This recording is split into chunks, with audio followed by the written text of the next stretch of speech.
新北环状线因为去年403的大地震呢，真侪大拢受到损害。监察院公布这调查报告，讲对施工设计甚至到建造拢有欠点，所以也来纠正台北市府。原来台北市这份表示来回应讲，其实环状线的施工呢，是有照契约甲工程的相关规定，这资料嘛拢查得到。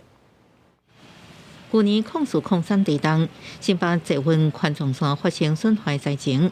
监会指出，为施工单位、设计单位到建造单位等，拢有无共款程度的缺失。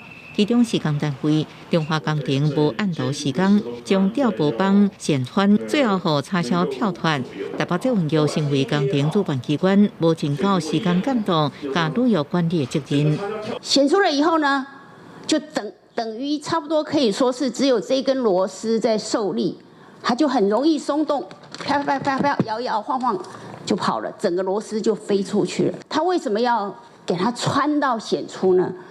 就是便宜行事。双北的捷运局那也有很多地方值得要检讨。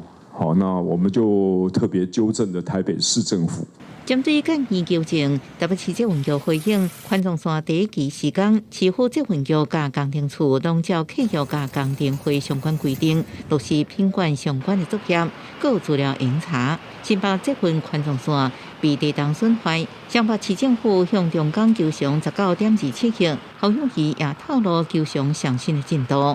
我们已经委任我们的律师团，那律师团准备诉讼的程序，大概已经准备就近了。我们会以最快的速度提出诉讼。